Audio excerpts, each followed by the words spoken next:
I was approached by the Orchestra of the Age of Enlightenment and asked if I'd like to come up with a thought for maybe offering for the scheme.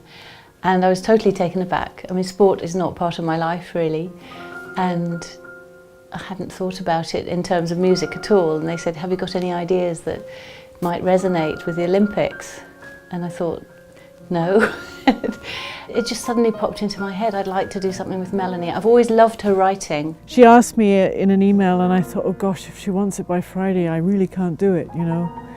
And I emailed her back and I said, well, what's the deadline? She said, oh, next May.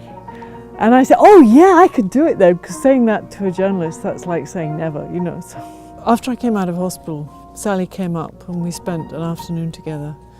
And I'd never done anything like this before, so I didn't really know where to start. I suppose my fear was that I wanted her to write, that she wanted me to write in a very poetic, lyrical way. And I'm a journalist, I'm not a poet. She reassured me on that. She said she just wanted me to express some of the humour and the pain and the sorrow and to try and distill some of the essence of what I'd been through. So she went away and she wrote a piece for me, which I found intensely moving the first time I read it. I need to talk to her some more.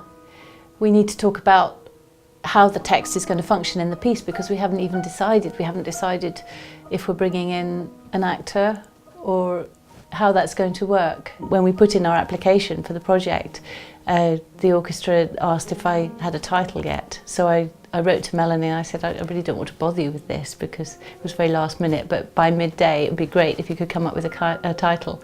And she came straight back with Spinal Chords. And it was just so brilliant. And you know, she said, I'm sorry, I'm a journalist. But that in turn made me think of the function of a chord in a piece of music, the function of harmony, which is the backbone of the music.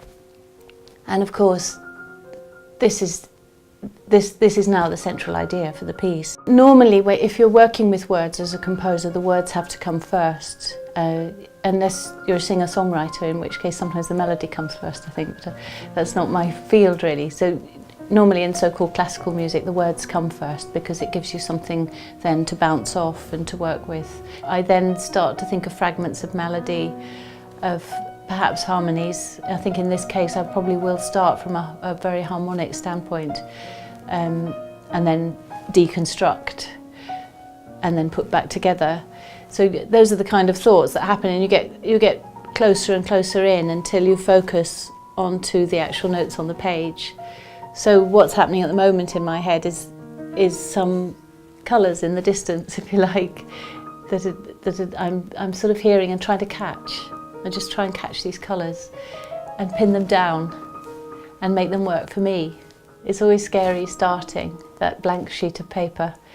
It's a bit like throwing a pot, that once you start it kind of takes on a mind of its own, and you know, you just have to hope that you shape it in time before it flies off in all directions. You have to keep that kind of control, but at the same time you have to let it do its own thing.